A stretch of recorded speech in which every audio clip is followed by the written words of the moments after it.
Ladies and gentlemen, thank you for being here today. Welcome to the Central Business District Association's first event of 2012.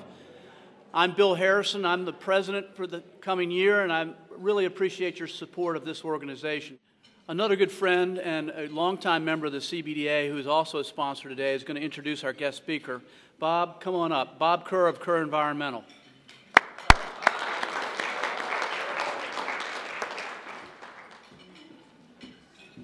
Thank you, Billy. I have the honor of introducing Jim Spoor. I think everyone in the room already knows Jim and probably knows a lot about him. He's been the city manager since 1991 here in the city of Virginia Beach. Before that, he was the city manager in Garland, Texas, and Burnsville, Minnesota. As director of the community development for Lakewood, Colorado, and Elgin, Illinois. And he also worked as a research analyst with the Department of Defense. He has a master's degree in public administration from the University of Colorado and a bachelor's and master's degree in urban planning from the University of Illinois. And since the time that Jim's been city manager in 1991, I think it's well worth to look at the accomplishments of both Jim and the city. The city has been recognized as a best place to live in America. It's one of the top 5 best managed cities in the nation, one of the most livable large cities for women. I don't know how men fared in that, but winner for the U.S. Senate Medallion of Excellence for Productivity and Quality, the 8th most efficiently run large city in the nation. And it's those types of awards that we continually seem to win over the last 2 decades under Jim's management. He supports and encourages regionalism and serves on the executive board of the Hampton Roads Planning District Commission. And just this month, we were recently notified that 24/7 Wall Street, a financial news website, had named Virginia Beach the best run city in America.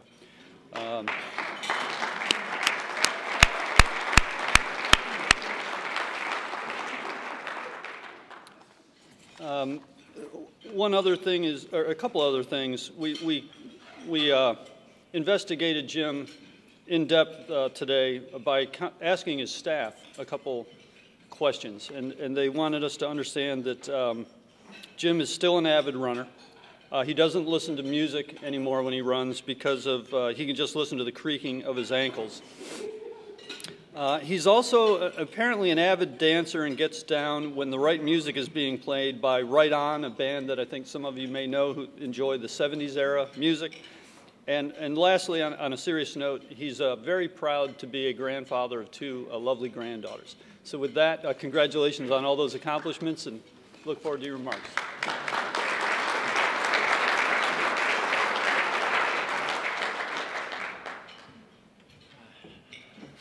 Thank you, Bob. And it's great to see all of you. And I guess we can still say Happy New Year today. We got to stop that after a little while. What I want to do today is talk about a path forward, and this is a little different approach than we've taken in past years. Typically, kind of go over what's happened in the past year and what we think might be happening in the coming year. I want to talk a little bit more about vision today, and because I think that's really important today. And if you look at where we are as a community, where we are as a country, I think vision and leadership is probably the key ingredient right now, and so I want to spend a little bit of time talking about that, because I think it's critically important that we keep our focus. If you can't? Okay, I'm sorry.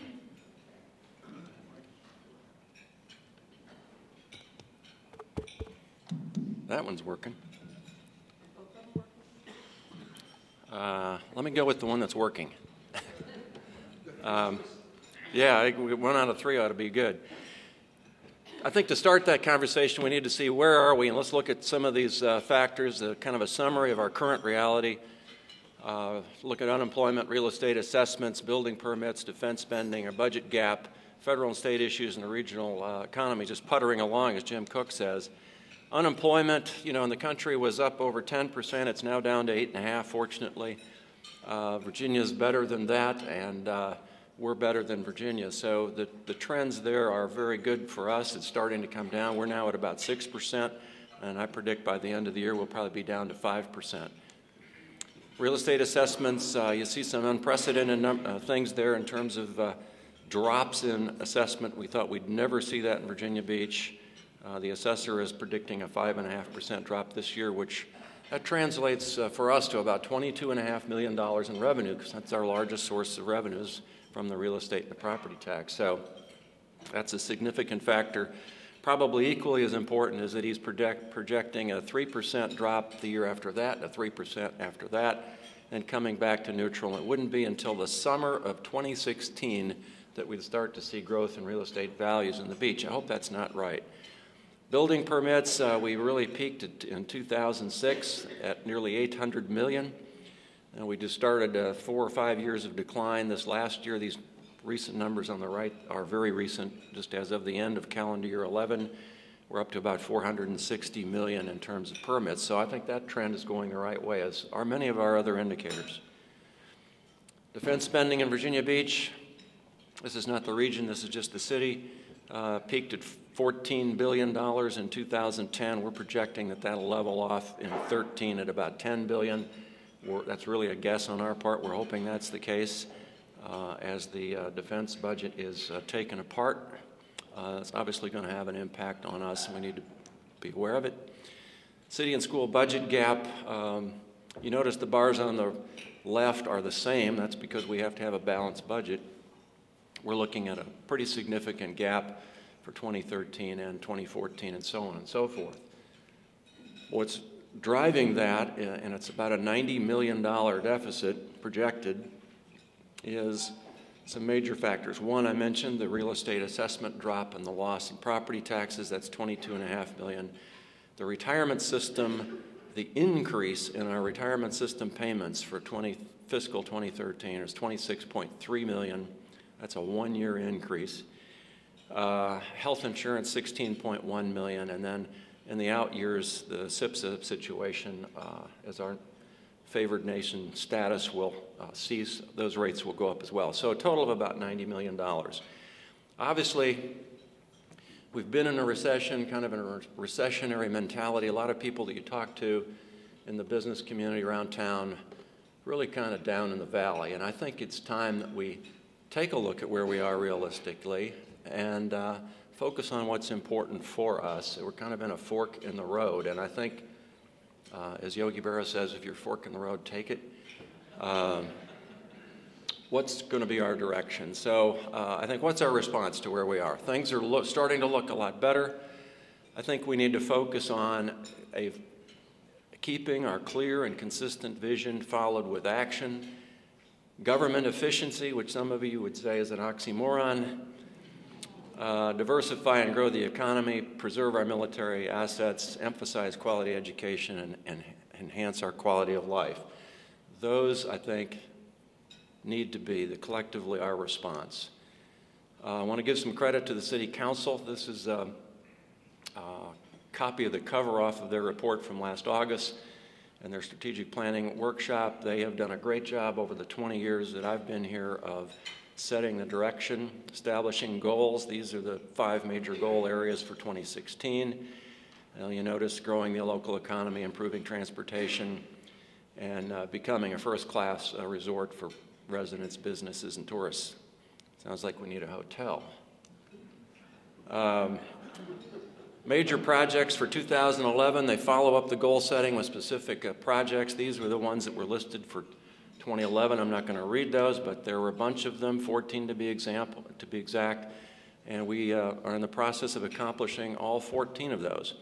The council has their 2012 workshop next week. We'll be updating the project list and the goals and refocusing that strategy, so I think it's a good time to think about some of these things. Government efficiency, we are taking that very seriously at the local level, and we've got a lot of things going. The Governor's Task Force for Local Government Mandates, Councilman Dyer got appointed to that task force, and they're going to be coming out with a report on the 16th of January that hopefully will take some of the mandate burdens off of local government. Keep our fingers crossed. The council has a process improvement committee that they are working with staff to look at some of our procedures and processes to make them more effective. The Striving for Excellence process is something we've been doing for 17 years in the city, where every year we document the cost savings and the efficiencies that we've put in place in the organization in the previous year. We typically find anywhere from $3 to $5 to $6 million a year, and that's independently audited and documented. As far as I know, we're the only city that's doing that. The Hampton Roads Partnerships Shared Services Project got a lot of publicity a couple of weeks ago, and that is Virginia Beach, Norfolk, and Chesapeake working together with, under the sponsorship of our Fortune 500 companies in the region, Norfolk Southern, Smithfield Foods, Dollar Tree, Huntington Ingalls, and AmeriGroup.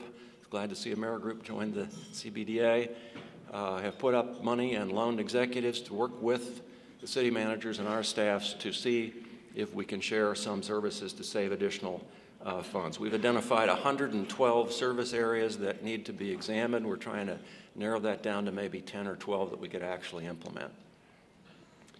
Diversify the economy. This is the percentage of defense spending in terms of our gross regional product. If you see, in the year 2000, we were at 34.5%. We've been working hard at this for the last 11, 12 years now, and it's gone to 45.6%. So that's kind of going the wrong way and has some big implications for us. Preserving our military assets. As we've talked over the years, our BRAC process in Oceana was a near disaster. Since then, we've put in place what is generally acknowledged by DoD and the Navy as the best base preservation program in the country. And we've spent $90 million between the state and the city over the last 7 years acquiring land around Oceana to preserve the base. And I think we're as solid as you can be on that at this point. Economic development results for 2011, 1,800 jobs created, which was 7% more than in 2010. 22 new businesses, 144% more than in 2010. And before Warren gets too big ahead, 2010 was a really bad year. 72 existing businesses expanded or retained, 95% up over 2010, and $95 million in new capital investment. These are great numbers. Particularly in the slow growth economy that we're in, and my hat's off to Warren and his staff. Quality education, in terms of stressing that, it's the whole range from early childhood, K-12, technical, higher ed, lifelong learning, and relearning. The relearning, I think, is going to be really key. We've got a number of partnerships that we're working with.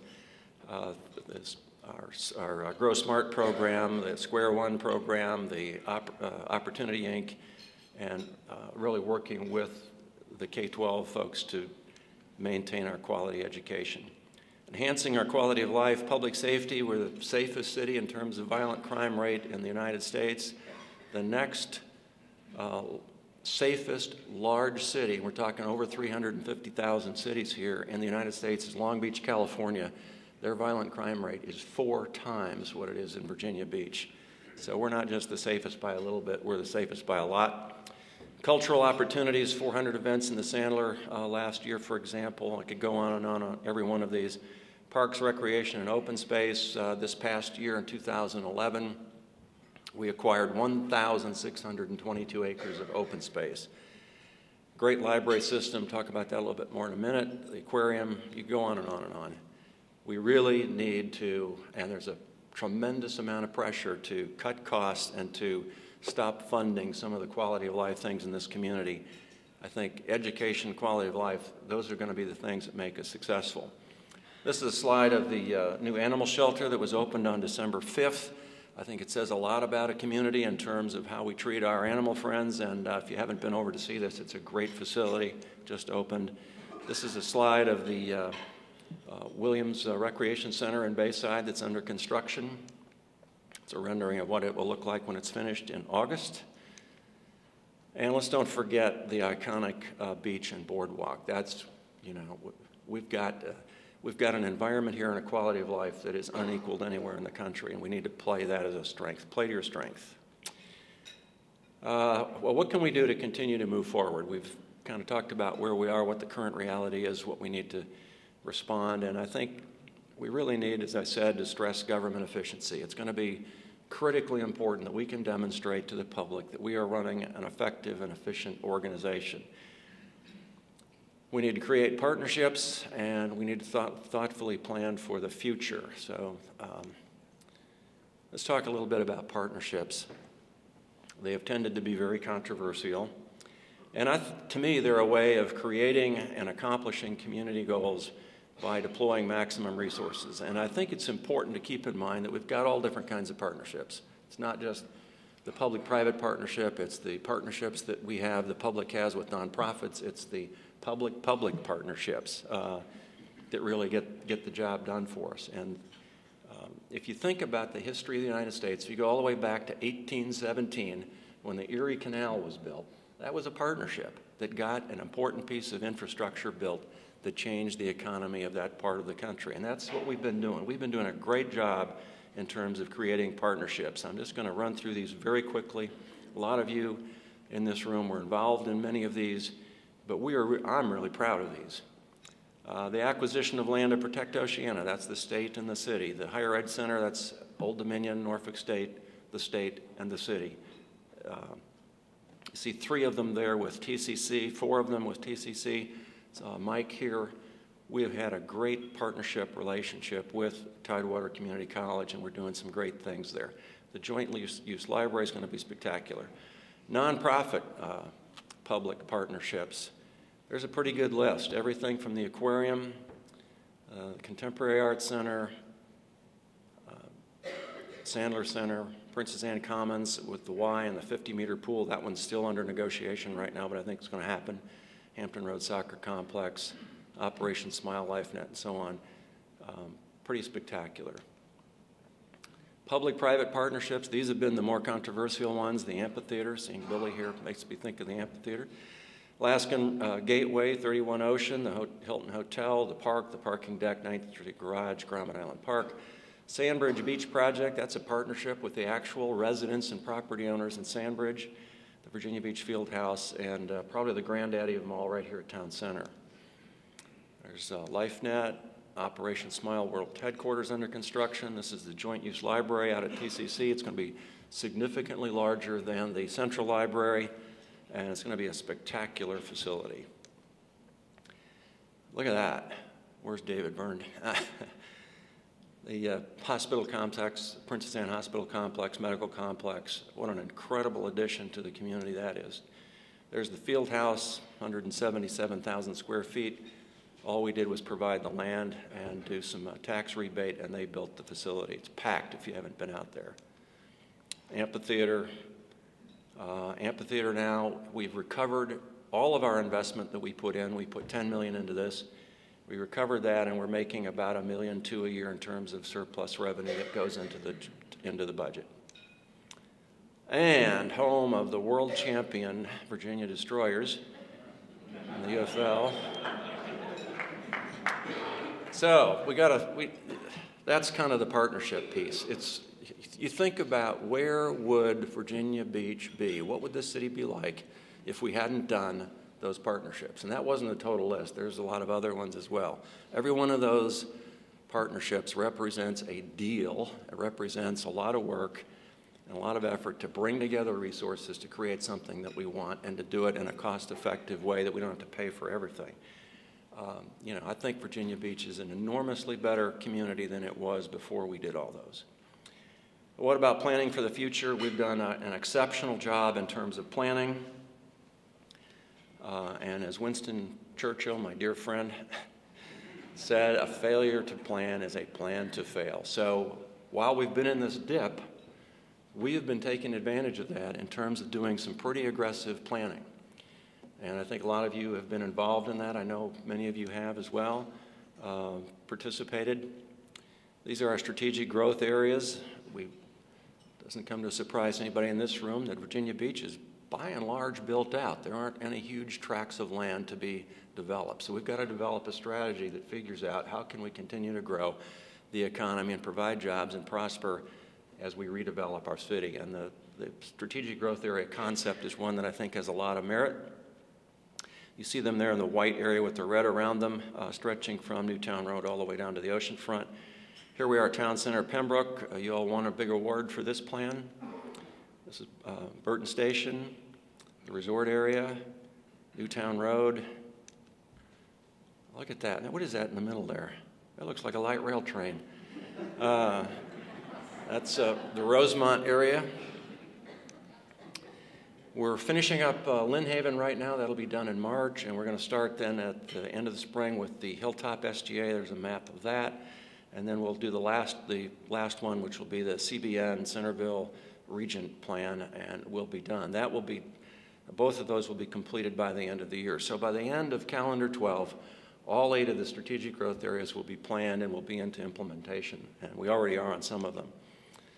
This is a picture of the Rock Church property, which we just closed on. This is 800 acres of land that we just acquired as a part of, and I know you can't see that, but this is the inter-facility traffic area, the ITA, which is not a very sexy name, but it's the area down by, between Oceana and Fentress Field, and it's severely impacted by ACU's restrictions. And so you might think, well, that's a real basket full of lemons. Well, we're making lemonade out of this. We've got a pretty neat plan that shows some tremendous potential for that area that you'll be hearing about in terms of some additional partnerships, hopefully with Old Dominion and others as we go forward there. We've got to address our transportation needs. If we can't do that, there's no sense having all this great stuff if nobody can get here. The City Council had a proposal in their package for the legislative agenda that asked for a 10-cent increase in the gasoline tax. We met with the General Assembly members and they said, oh, let us come up with something more creative than that. You know, people are using less gas and that's going to go away as a funding source. And we said, okay, fine, we'll just find any kind of a solution, just find one. So we'll see what happens in this session. And I think there we are at Town Center, a pretty amazing shot. Billy Thornton gave me that picture that he took and the rainbow coming off the top of the Westin Tower. I think we are in a great position as a community. I think if we follow that vision that the council has outlined and that you've had a part in outlining, we will be enormously successful. The key to it, I think, is developing and continuing to develop the partnerships that we've been successful with in terms of that as an approach where we can literally harness all of the energy, all of the resources in the community to do some really terrific things. And I think we're coming out of this recession. Most of our numbers are looking good. I think we just need to rededicate ourselves to that vision. We need to have the courage to do some of these deals and get this stuff accomplished. And if we do, in my opinion, and I'm not exaggerating one bit, I think Virginia Beach has the potential to be the finest community in the United States. So that's my vision. I know a lot of you share some of that. We've spent years talking about a lot of this stuff. It's really been great to be here with you today. Okay, well, you guys are a great group. I enjoy talking to you every year, and look forward to seeing you, I hope, next year, if not soon.